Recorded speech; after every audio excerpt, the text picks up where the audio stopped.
Boa noite a todos. É com muita alegria que nós vemos novamente, estamos aqui reunidos e vamos conversar um pouquinho hoje sobre a lei do trabalho. O chat está aberto à minha direita aqui. Se alguém tiver alguma colocação, alguma dúvida, é só colocar no chat que nós vamos conversar sobre isso. Lei do trabalho. Então, nós estamos tratando de leis naturais, ou seja, leis divinas. Então, o trabalho é uma lei natural. Ele é necessário a todas as criaturas. Jesus falou, meu Pai trabalha até hoje, ou seja, o trabalho é uma constante no Criador e nas criaturas. Ele é tão importante que no livro Leis Morais da Vida, psicografado por Divaldo e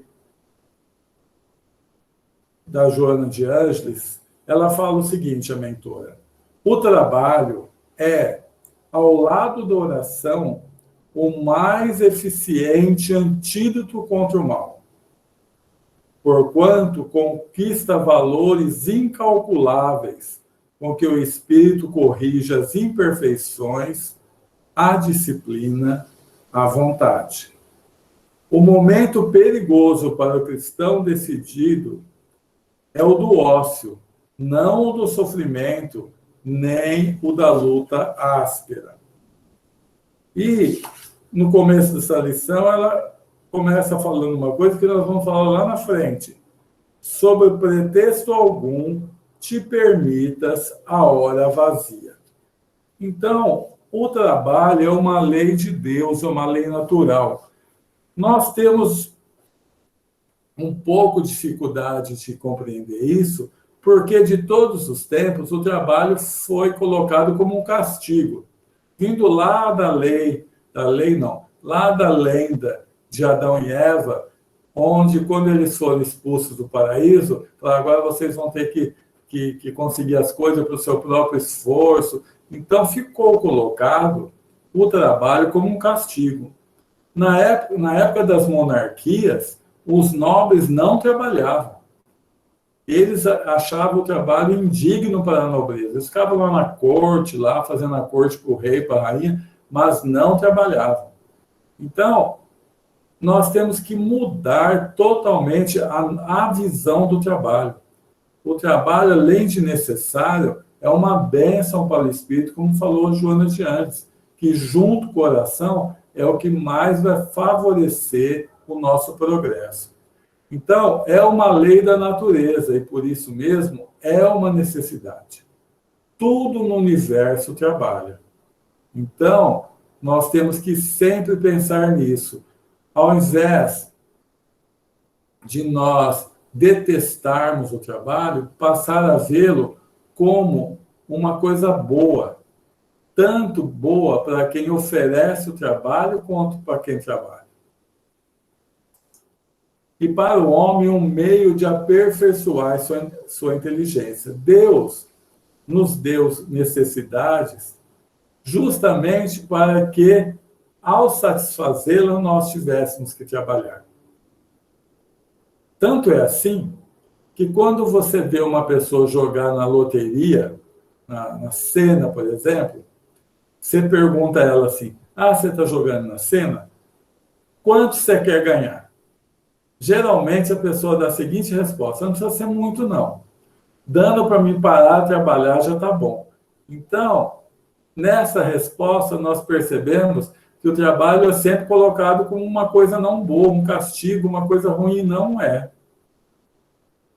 É uma coisa que favorece o espírito, não só aperfeiçoa a sua inteligência, mas também os seus sentimentos, porque ao trabalhar nós convivemos com outras pessoas, e é na convivência com outras pessoas que nós vamos aprimorar nossos sentimentos também, principalmente naquele trabalho que vamos falar daqui a pouco, o trabalho voluntário, onde nós não somos remunerados para isso. Então, esse modo de ver o trabalho muda toda a nossa vida. Uma vez eu vi uma história que é bem simples, mas mostrou para mim o que é um trabalho. Dizem que no Oriente, entre os árabes, um dia, chegou um turista americano e perguntou para um vendedor de tapete: quanto que é esse tapete? O vendedor falou: $5.000. Aí o americano pegou, olhou o tapete, fez o cheque e deu para o vendedor. Mas ele percebeu que o vendedor ficou muito chateado, muito irritado com aquilo. E aí ele virou para o vendedor e falou assim: meu amigo, eu paguei muito barato por esse tapete. Ele falou: não, o senhor pagou mais caro do que eu achei que ia conseguir vendê-lo ao senhor.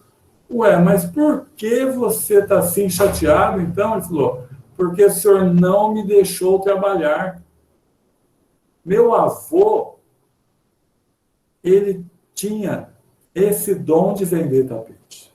Ensinou ao meu pai, que ensinou para mim.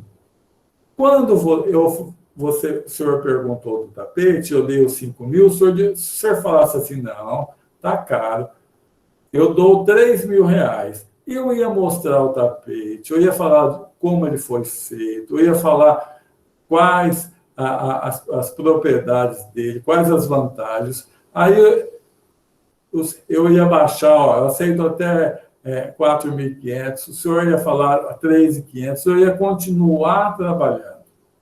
Mas do jeito que o senhor fez, o senhor não deixou exercer minha profissão. Eu não estou aqui para ganhar dinheiro só. Eu estou aqui para que eu coloque alguma coisa de mim no que eu estou fazendo. Então, isso mostra como deve ser encarado o trabalho, como uma coisa nossa que nós estamos colocando em qualquer atividade. Quando nós fazemos com amor, quando nós fazemos da melhor forma possível. Felizes aqueles que conseguem trabalhar naquilo que gostam. Muitas vezes não dá, não é possível. Mas muitas vezes nós deixamos de fazê-lo porque nós buscamos uma remuneração mais alta, ou então nós seguimos o que nossos pais determinaram que nós fizéssemos, até contra nossas próprias vocações, e daí o trabalho passa a ser uma coisa ruim. Mas aquele que trabalha de acordo com sua vocação, o trabalho deixa de ser uma coisa ruim e passa a ser uma coisa gostosa de fazer. As segundas-feiras passam a ser dias normais. Não passa a ser aquele dia: meu Deus, e amanhã é a segunda. Então, é importante nós pensemos nisso. Que o trabalho é uma coisa que só traz benefícios, quando feito, logicamente, de forma equilibrada. Aquelas pessoas que só trabalham, também não é bom. O trabalho tem que ser feito com muito amor, com muita dedicação, mas ele tem o tempo dele, a pessoa tem que ter o tempo da família, tem que ter o tempo de outras atividades, tem que ter o tempo de se cuidar. Então, tudo deve ser feito de forma equilibrada, porque quando não é equilibrada, fica mais difícil. Eu só vou ver o que a Célia escreveu aqui. Eu concordo que o trabalho é uma bênção, sim. Se Deus, Criador de todos, sempre trabalhou, imagine nós, próprios, criaturas mortais. Sim, temos que trabalhar, é uma bênção. Isso mesmo, Célia, é uma bênção. Os animais trabalham para a sua conservação e assim ajudam na harmonia da natureza. Tudo no universo trabalha. Os espíritos perguntam: mas por que? O espírito não, Kardec. Os animais não precisam trabalhar? Precisa. Não é que só precisa, eles têm para sobreviver. E a gente percebe a natureza do trabalho, da abelha, por exemplo, né? Elas saem todas juntas, uma sai na frente para achar onde está o mel, vem, chama as outras, as formigas, os grandes animais, todos trabalham, todos têm buscar para cumprir o seu instinto de sobrevivência, mas eles trabalham. E o que é o trabalho? É uma coisa que nós temos que perguntar, e os espíritos definiram isso para Kardec. Quando Kardec perguntou o que é o trabalho, eles responderam assim, ó, toda ocupação útil é trabalho. Toda vez que nós estamos fazendo alguma situação que vá gerar um bem, que vá produzir coisas boas, é um trabalho. Pode ser intelectual, pode ser qualquer tipo de atividade que nós estamos fazendo que tenha uma finalidade útil, é trabalho. A natureza do trabalho é relativa à natureza das necessidades do homem. Então, muitas vezes tem trabalhos mais rudes, tem trabalhos mais intelectuais.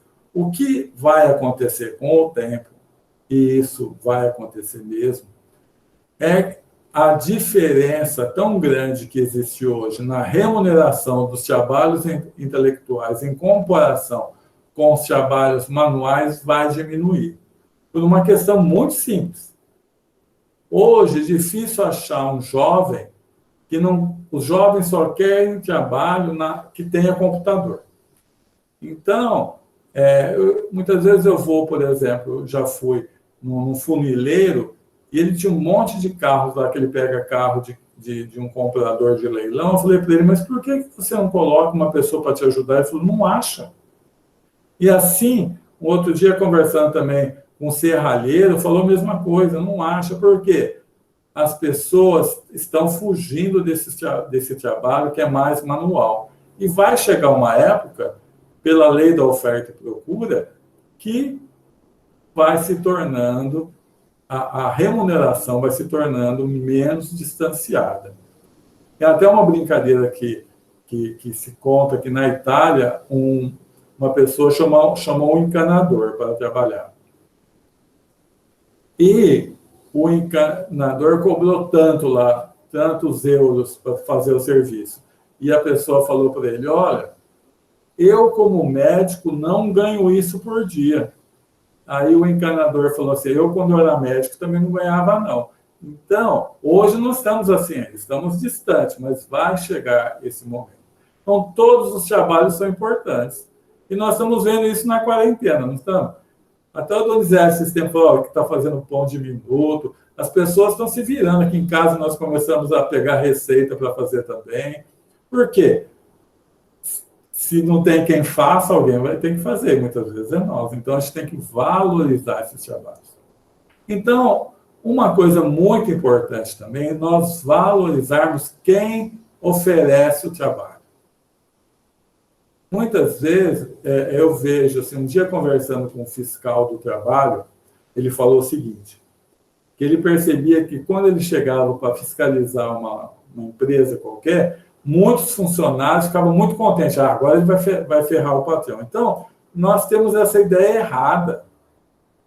Aquele que dá o trabalho, que oferece oportunidade da pessoa trabalhar e receber o salário, é bem-aventurado. Porque, vejam bem, essas pessoas empreendedoras que dão milhares de empregos, tanto na área da indústria, quanto na área dos serviços, quanto na área do comércio, na agricultura.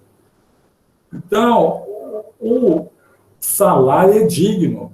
É muito melhor a aplicação do recurso da pessoa gerando emprego, até mais do que aplicado na caridade. Porque quando a pessoa vai gerando emprego, ela vai dando condições de famílias e mais famílias viverem bem. Então, os recursos, Emmanuel fala o seguinte, que o dinheiro é igual o sangue. Parado é doença. Circulando é vida. Então, o dinheiro tem que circular. Então, quanto mais pessoas estão pegando os recursos e criando empresas e criando situações de gerar emprego, é bom. Agora, logicamente, a responsabilidade do empregador é saber como ele está tratando o seu empregado.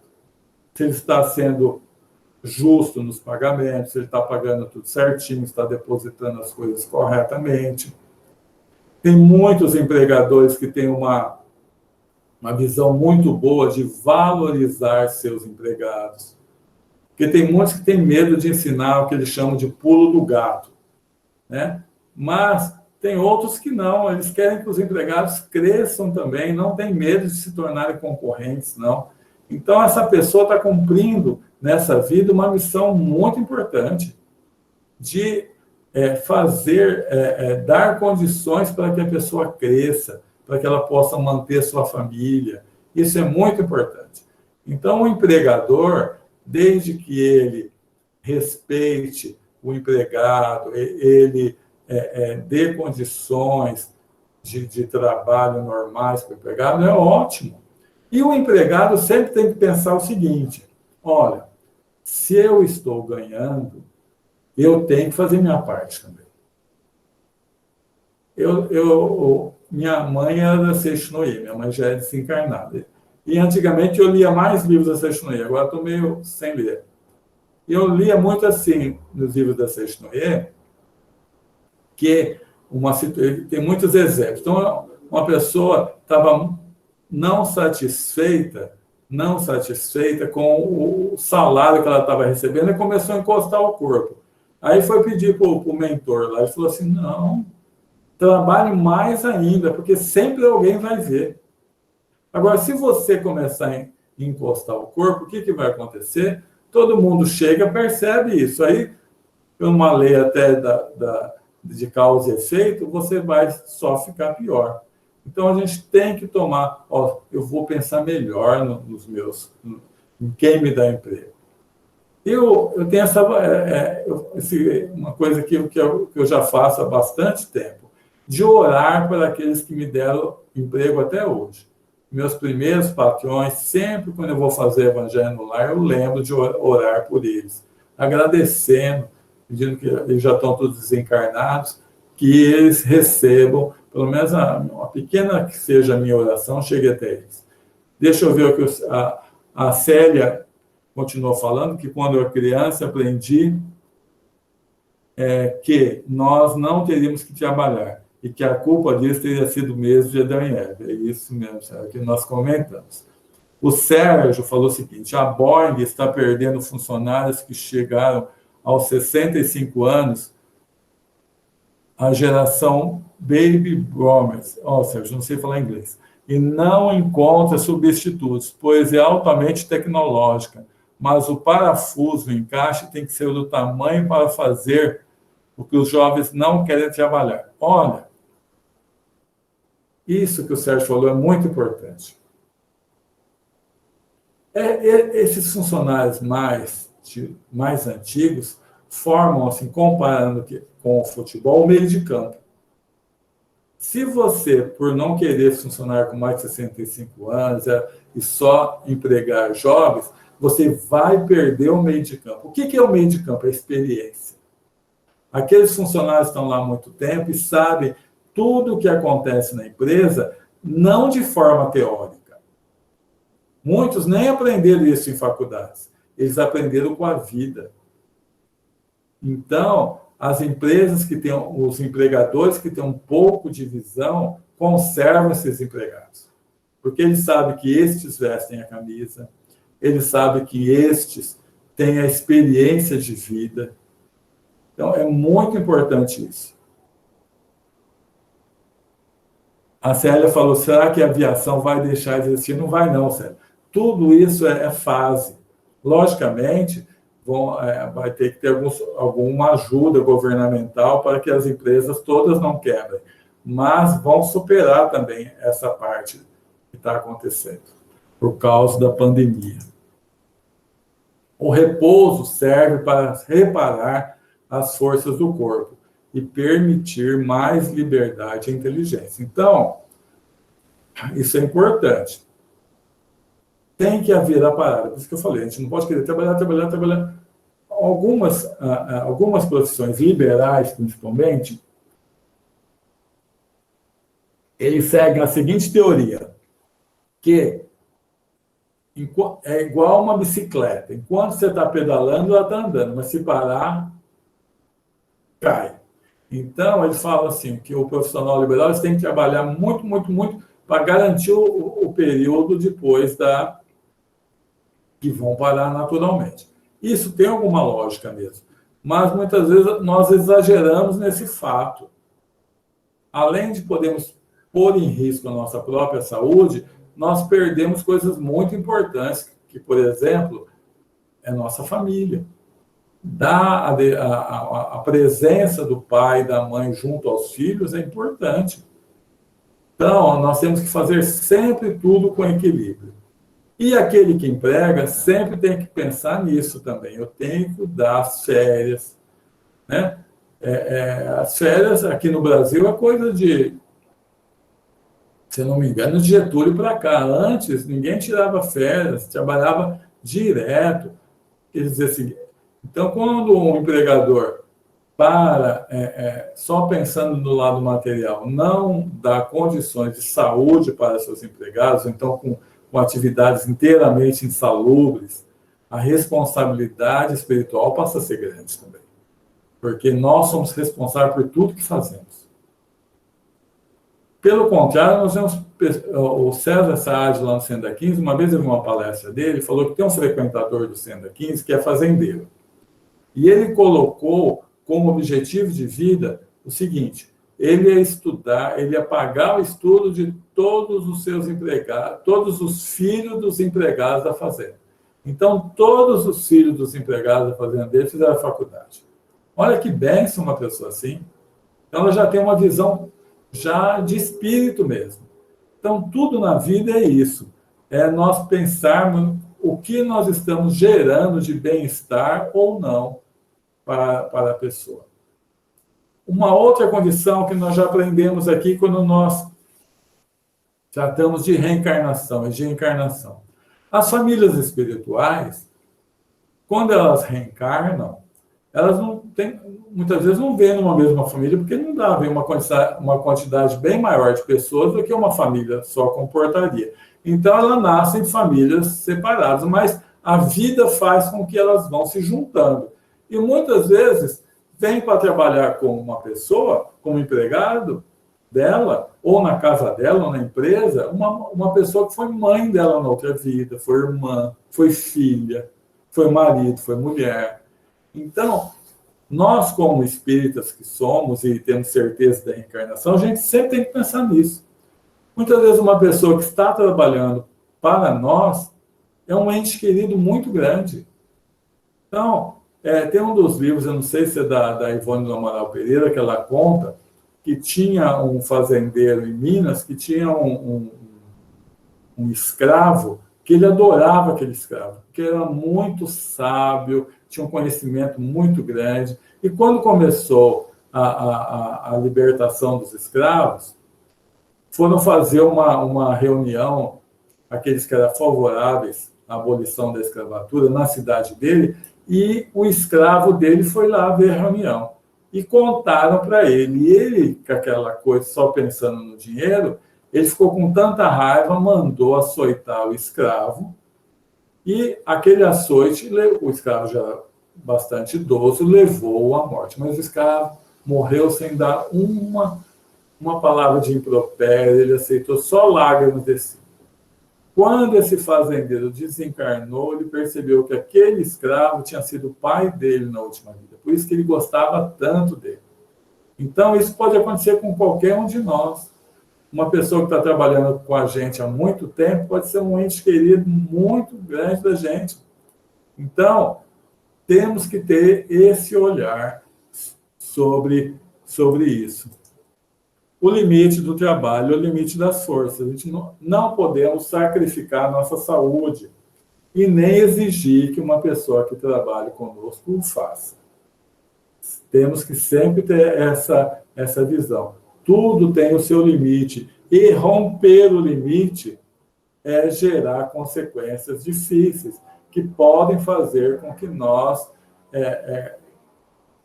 tenhamos, de alguma forma, de reparar isso depois. Então, é muito importante nós pensarmos nisso. O forte deve amparar aquele que não tem mais força para o trabalho. Numa sociedade já de mais igualdade social, ninguém passa fome, ninguém fica desamparado por ser mais velho. Nós estamos evoluindo. Na época de Jesus, era bem mais difícil. Nós já falamos disso, acho que a semana passada, retrasada, dos casos das viúvas, que não tinham direito nenhum. Então, devagar, nós temos que... todos os países do mundo têm que dar condições para que as pessoas tenham o mínimo de renda possível. Incentivando sempre ao trabalho, mas tenham o mínimo de renda possível.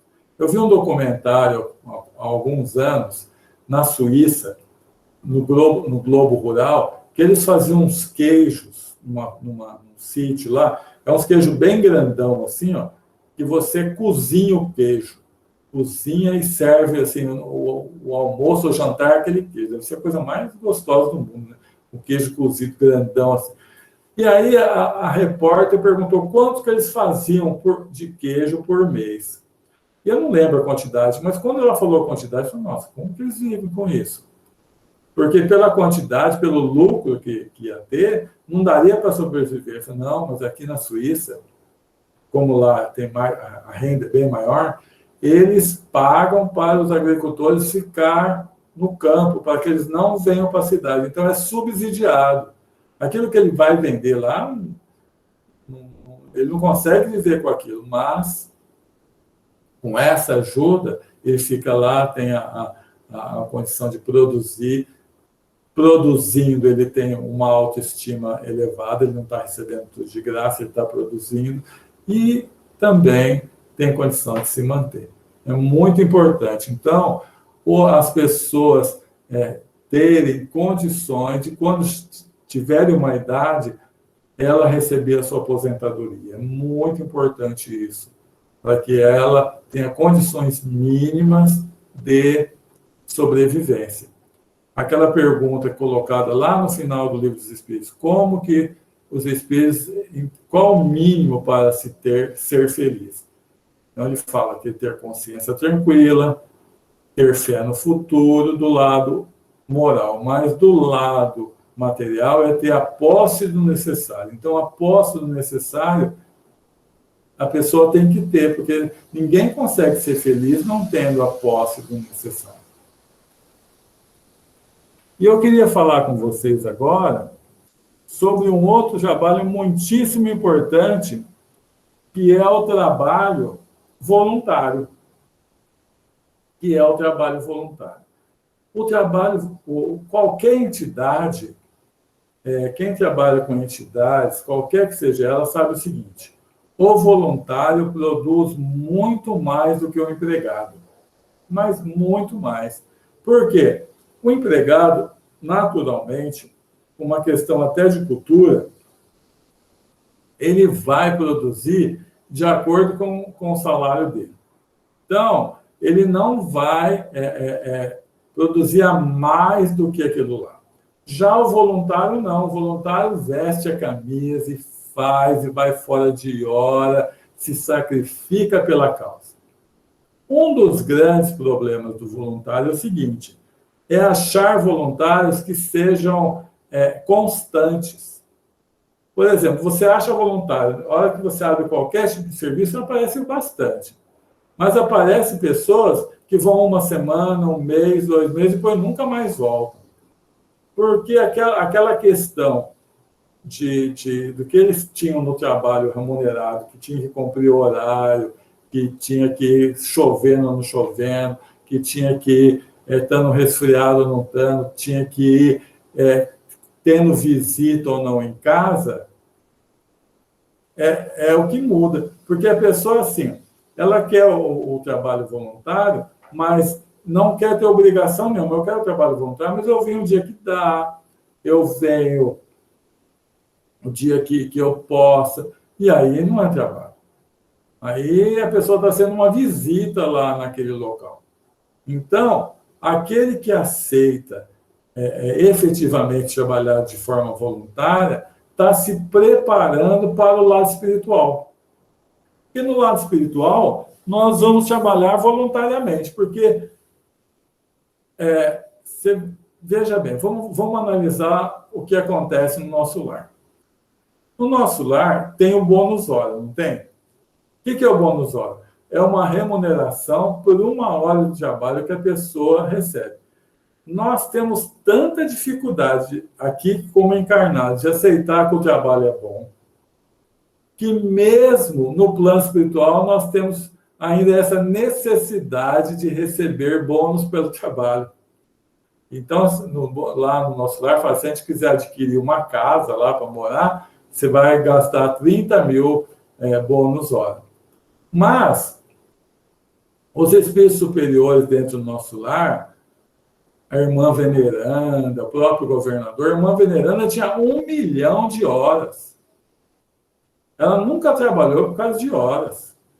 Então, um dia um dos instrutores falou para ele, tem essa remuneração no nosso lar, que é por 1 hora trabalhada, mas tem a remuneração de Deus, que é o quanto de amor você colocou no trabalho. O quanto de amor, não é as horas trabalhadas, o quanto de amor você colocou no trabalho. Então, um dia, eu vou contar uma história minha, você vê como que é difícil.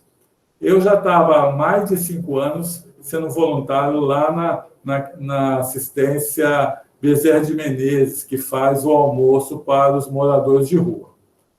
E como eu ficava lá no fundo, ou eu estava ajudando, eu que coordeno terça-feira lá, ou eu estava ajudando a lavar prato, ou coordenando uma coisa ou outra, eu nunca ficava no portão, que tinha uma outra pessoa que gostava de ficar. Mas ele parou de ir. E eu comecei a ficar no portão. E comecei a ajudar no banho que tem lá de terça, quinta e sexta. As pessoas, moradores de rua, não têm onde tomar banho. Então, lá, dão sabonete, dão a toalha, dão o chuveiro quente, dão uma roupa para a pessoa sair. Mas eu, ficando na porta, o que começou a acontecer? Muitos drogaditos, por exemplo, muitos dependentes químicos, eles chegam para tomar banho de manhã ainda sob efeito da droga. Então, ele vai te irritar. E eu fui chegando, irritando. Chegou uma hora que eu falei, eu vou apanhar aqui. Eu vou apanhar. Quase eu parei de ir. Mas eu cheguei em casa, eu comecei a pensar melhor. E eu fui assistir ver uma palestra do Haroldo Dutra. Você vê como que as coisas não tem nada por acaso. Aí o Haroldo Dutra começou a falar assim, olha, eu conversei com o Divaldo. O Divaldo falou o seguinte, tem muitas pessoas que estão trabalhando para ir para o céu, vão acabar no inferno. Ai, hora que ele falou isso, eu parei. Falei, é comigo a coisa. Ele falou, você pensa numa pessoa assim, ele está trabalhando numa sopa, olha o que ele falou, hein? Olha como que dá certinho. Ele está trabalhando numa sopa, mas ele vai ficando irritado. Na 20ª vez que alguém pega a sopa, ele tem vontade de jogar a sopa no cara. Então, eu falei, nossa, eu tenho que mudar. Porque eu comecei a ficar irritado. Lá, na saída, sempre tem um doce para dar, um bolo, uma fruta, mas dá certinho, um para cada um. Aí a pessoa vinha e pegava 2. Aí, pode devolver. E aí a pessoa ficava irritada. Aí, não, vou parar com isso. Comecei a ficar leve, passou. Então, para nós trabalharmos em qualquer atividade assistencial como voluntário, nós temos que saber o seguinte, só vai valer se eu for com amor. Se eu não for com amor, não adianta nada.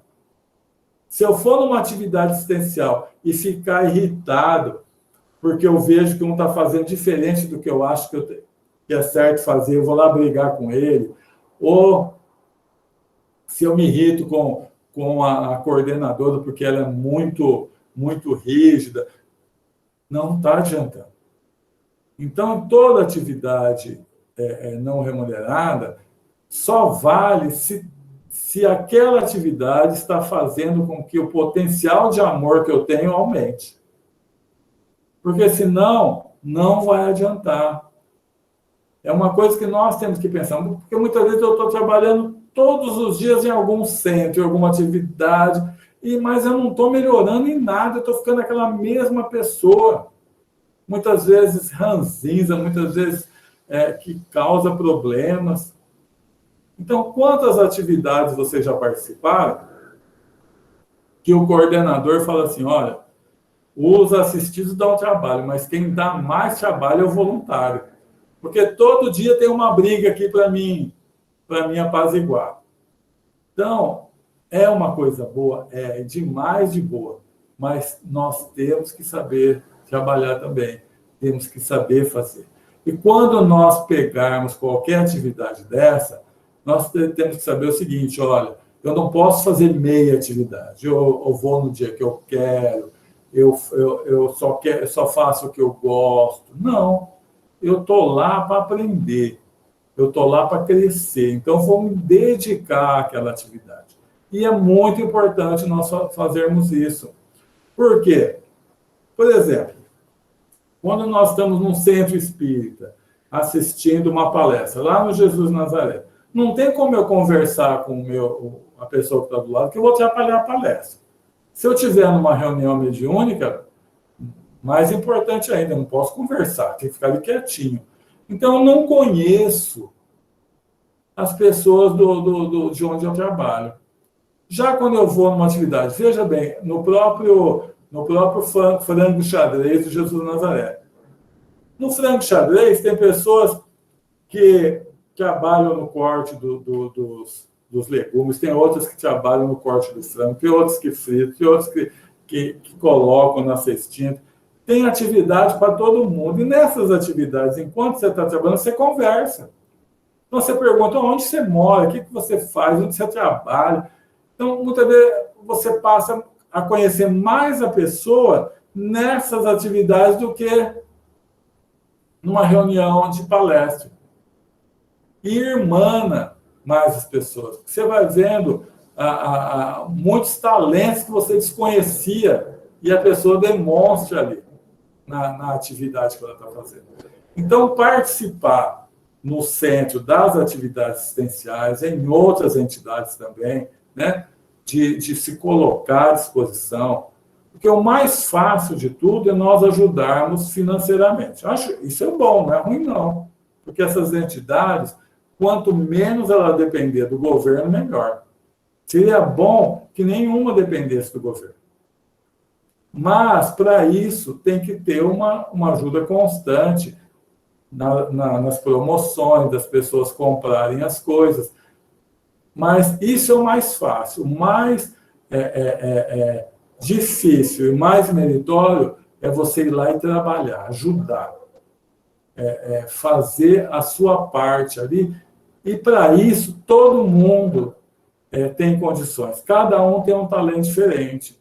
Tem uns para cuidar de criança, tem outros para cuidar de doenças, tem outros para cozinhar, para cuidar dessa parte de alimentação. Agora, sempre com esse objetivo.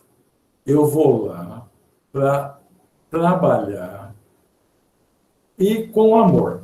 Eu vou procurar fazer com muito capricho, eu vou procurar fazer sem entrar em atrito com as outras pessoas. É lógico que tem que ter disciplina, é lógico que tem que ter regras, tudo isso tem que ter. Mas nós temos que suavizar nossas relações. E esses locais são muito importantes para isso, porque eles vão fazendo com que nós testemos a nossa paciência, a nossa compaixão, testemos a nossa humildade, né? De eu não querer ser sempre o chefe, não querer ser sempre o coordenador. Vai lá pegar, cortar vai lá cortar como fala? Vai lá cortar a cenoura sextavada. Cara, não é fácil, não. E a NET pega no pé, mas está certo, ela tem que ser com aquele padrão certinho. A Silvia fala assim, a importância do trabalho no ambiente doméstico, colaboração de todos. Nossa, gente, isso é importantíssimo. Obrigado, Silvia, por ter colocado isso. Isso, no amor exigente, é o 10º princípio, da cooperação. Muitas vezes, até por nós não ensinarmos os nossos filhos a serem cooperadores, desde pequeno, eles passam a ver a casa não como um lar, mas como um hotel, como uma pensão, que eles chegam só para comer e dormir, e eles não se sentem parte da casa. Então, se nós começarmos a ensinar nossos filhos, desde pequeno, a cooperarem, eles vão achando natural aquilo. E melhor ainda, eles vão se achando participantes ali daquele lar. Então, pequenas atividades podem ser dadas a eles, tipo arrumar a cama, brincou, guarda o brinquedo, ajudar na cozinha. E nesse ponto, as mães têm que tomar o seguinte cuidado, porque geralmente as mães exigem das meninas isso, mas dos meninos não, ou pelo menos não exigiam no passado, hoje já está mudando bastante. Ao fazer isso, inconscientemente, ela está reforçando a ideia do machismo. Então, para que tirar essa ideia do machismo, tem que exigir a cooperação igual de todos, para que eles saibam que fazer uma faxina no banheiro, limpar o banheiro, é serviço tanto para menino como para menina. Arrumar a cama é serviço tanto para menino como para menina. Arrumar a cozinha é serviço tanto para menino como para menino. Não tem diferença. E sempre através do exemplo. Sempre através do exemplo. Porque é a melhor maneira de ajudar. Num domingo, por exemplo, quando a mulher foi lá, fez o almoço, não é justo que ela arrume a cozinha. Não é justo. Ela já fez o almoço. Muitas vezes, hoje, já estamos progredindo tanto que tem muitas casas, é o marido que faz o almoço, né? Já é um progresso. Mas vamos dizer, a mulher fez o almoço. Alguém vai ter que arrumar a cozinha. Alguém vai ter que secar e guardar os pratos. Alguém vai ter que limpar a pia. Alguém vai ter que tirar a mesa e limpar o chão. Se todo mundo fizer a parte dele, o que vai acontecer? Acabou o almoço, todo mundo vai fazer a parte dele, acaba mais rápido. Aí vão todo mundo participar de alguma atividade juntos e a pessoa vai se sentir participante da casa.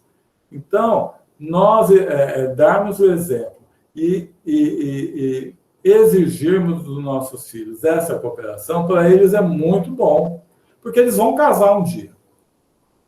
E na casa nova pode ser que eles tenham a sorte e a felicidade de pegar uma mulher que teve uma educação cooperadora, e ela não vai aceitar que ele não faça nada. E muitas vezes isso é um motivo de constante brigas no casal. Por quê? Uma foi criada de forma a cooperar. E chegou um homem, por exemplo, que nunca se exigiu dele cooperação. Ele acha que é normal não cooperar.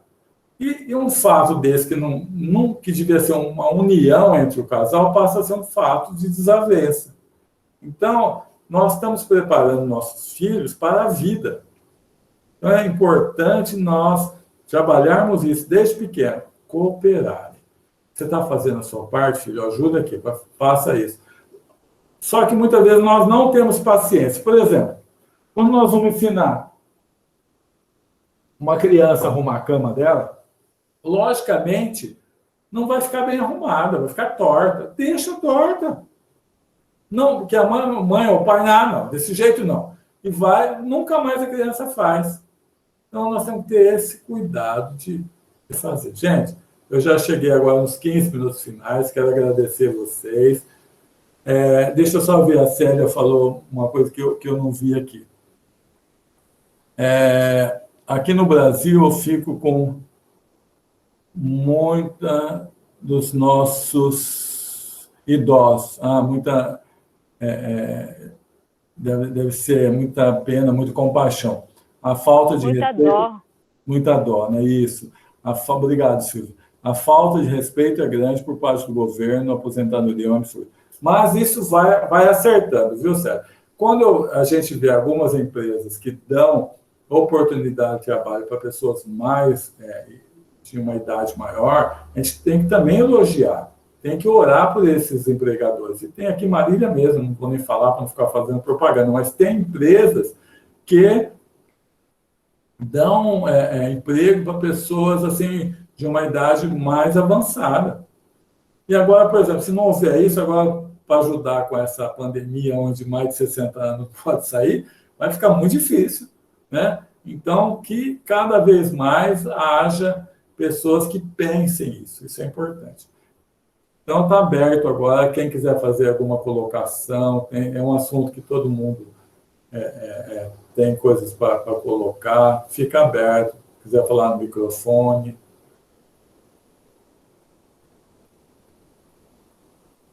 Os empregadores, os empregados.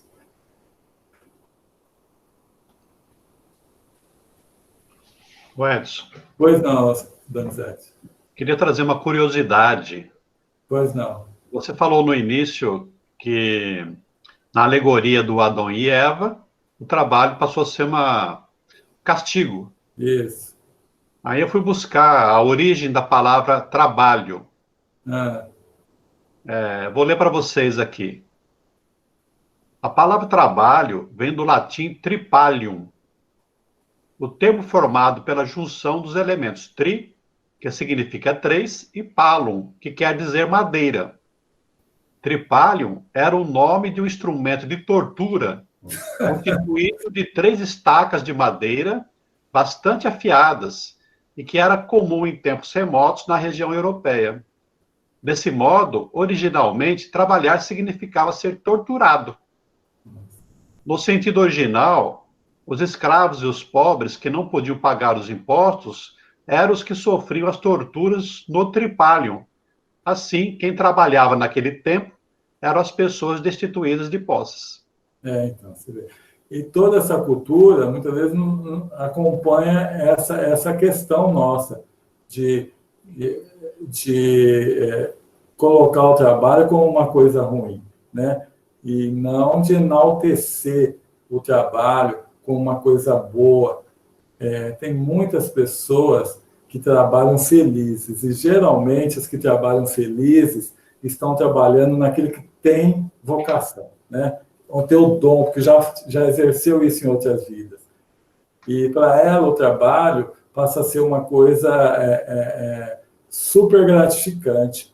Você veja esses pesquisadores que estão indo atrás dessas vacinas para a Covid, ou então de outras alternativas de amenizar o problema, como houve lá em São Paulo, uma médica que percebeu que estava tendo trombose, então ela começou a dar aquele remédio que todo mundo toma para não ter trombose pós-operatório, e começou muitas pessoas deixarem de morrer por causa disso. Quer dizer, são pessoas que estão atentas a despertar a ajuda para um monte de gente, os inventores.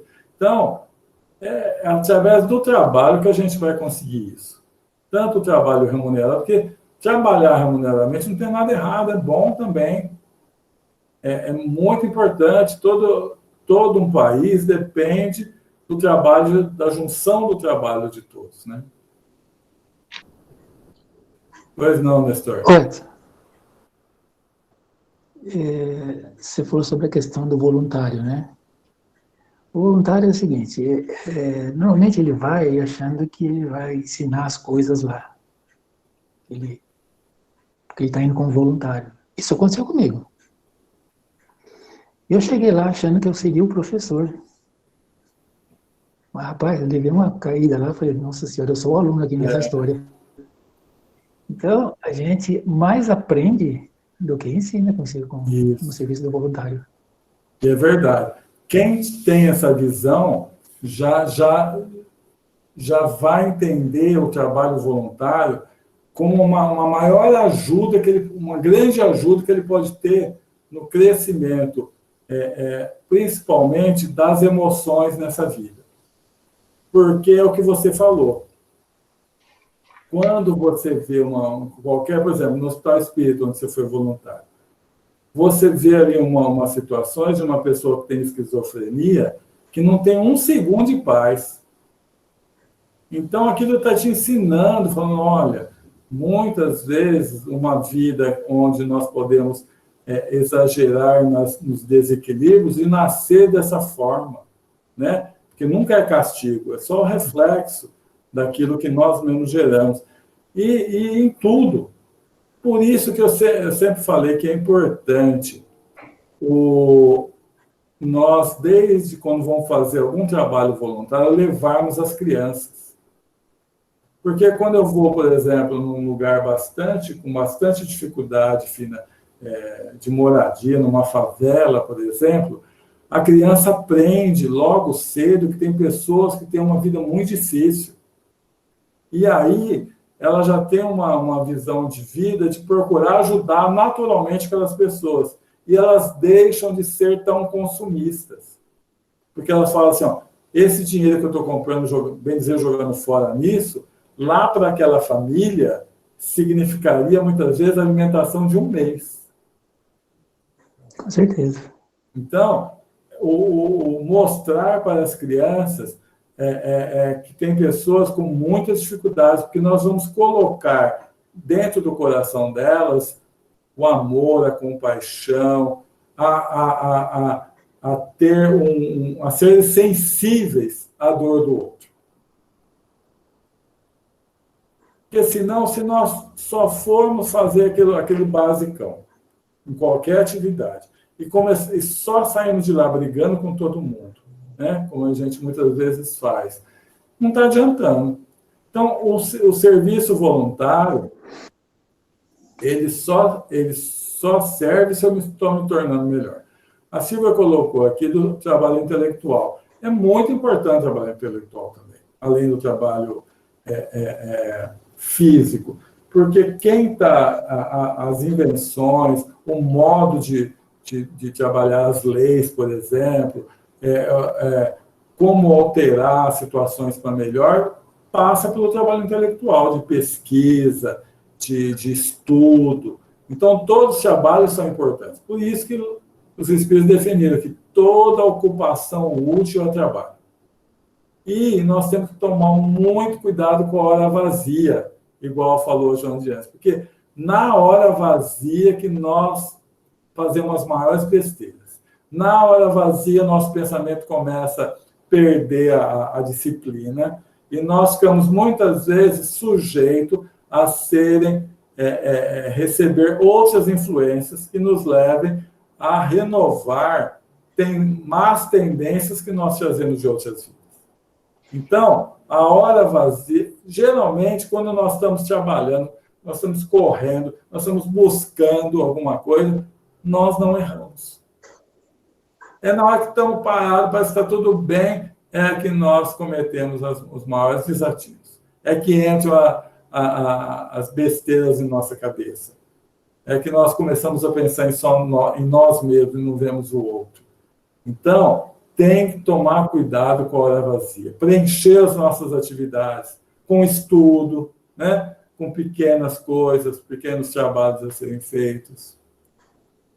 Isso, Sérgio. Obrigado. Sérgio concordou que a mente vazia é difícil. Então, se não tiver mais perguntas, eu vou voltar para a Donizete para nós fazermos o encerramento. Queria agradecer vocês de terem entrado antes das 8 horas, né? Porque foi uma necessidade que nós tivemos sob a coordenação do Donizete de cuidar disso para diminuir a possibilidade de uma invasão de hackers ou coisas parecidas. E graças a Deus hoje parece que funcionou bem e muito devido a vocês que entraram antes das 8 horas. Nós sabemos que tem algumas pessoas que por motivo de não dar tempo, chegaram depois das 8 e não conseguiram. Mas a disciplina é uma coisa boa. Quais os trabalhos voluntários disponíveis hoje na casa? Vitória, às quintas-feiras, tem diversas senhoras que se reúnem na casa para a atividade assistencial que a casa fornece. Então, eles preparam as cestas básicas que vão dar, preparam as roupas. Por exemplo, o centro recebe muita roupa, graças a Deus. O nosso centro, a gente tem que agradecer muito a Deus, porque os participantes do nosso centro são muito generosos. Tanto são generosos que eu sei porque as roupas que sobram, que não são doadas para famílias, eles doam para o Hospital Espírita e lá para assistência Bezerra de Menezes, para os moradores de rua, e sou eu que levo. Como eu estou lá, ela separa, já tem 1, 2, 3 sacos de roupas boas, que já deu para os assistidos, já deu. Não vão dar mais do que precisa, porque sabe que não vai adiantar. Então, dá para quem outros precisam. Então, quinta-feira tem. Nós temos, uma vez por semestre, uma atividade que nós chamamos de frango xadrez, onde se confecciona o frango xadrez para a manutenção da casa. Nossa, é um trabalho muito gostoso, muito gostoso. Tem trabalho para todo mundo, são divididos por equipes. Cada uma tem um horário, geralmente, de 4 horas que ela presta serviço ali. Quem já foi lá adora esse trabalho. E outros trabalhos que nós vamos fazendo durante o ano, de ajuda, a própria casa, viu, Vitória? Nós temos muitos trabalhos voluntários, por exemplo, como atendente na biblioteca, né? Que sempre estão precisando de voluntários. Porque a hora que você entra no centro, tem que ter alguém que te dá uma mensagem, que informe quais as atividades da casa, tem que ter alguém que está indo no atendimento fraterno, que leve a pessoa até lá, tem que ter alguém que ponha a água que vai ser fluidificada, tem alguém que fique na biblioteca para atender. Então, trabalho tem. É só se colocar à disposição e ser treinado para isso. Mas muito obrigado, Vitória, da sua pergunta, que possibilitou que outras pessoas também soubessem disso. Eu, Edson. Pois não, Embora nós estejamos para encerrar, mas o tema que você levantou, o trabalho voluntário, é importante. Eu queria dizer que o trabalho voluntário não significa ser realizado de qualquer maneira, como eu quero. Isso. Porque muitas pessoas querem trabalhar, mas quer trabalhar do jeito que ele quer. Então, começa às 8, mas eu quero chegar às 8h15. É para cortar a cenoura assim, mas eu vou cortar desse jeito. Então, o voluntário, ele tem que ter tanta responsabilidade como se fosse um emprego normal, que é um emprego para Jesus. Então, nós temos que seguir uma ordem, uma regra, que é para as coisas funcionarem adequadamente. Disciplina, Regina, muito bem. Eu tenho um exemplo rapidinho que vou dar, Lizete. Lá no Assistência Social Bezerra de Menezes, eles não deixam levar a comida. Por que a diretoria não deixa? Porque a comida pode estragar e dar responsabilidade para a assistência. Mas quem está lá dentro, eu acho isso totalmente... Muitas pessoas voluntárias, nossa, isso é desumano. Esses dias teve o caso de uns moradores de rua que morreram por causa de uma comida estragada. Então, tem uma razão de ser, que você está falando. Muitas vezes eu posso até estar achando, isso aí é falta de caridade. Não, quem colocou aquela regra sabe das consequências, é o que você está falando. Né? É igual no nosso frango xadrez. Eles buscam a qualidade mais perfeita possível, porque quem comprou uma vez vai ter que comprar outra. Mas quem está lá, muitas vezes fica irritado. Por que eu tenho que cortar a cenoura sextavada, por exemplo? Tem que, porque a regra é essa.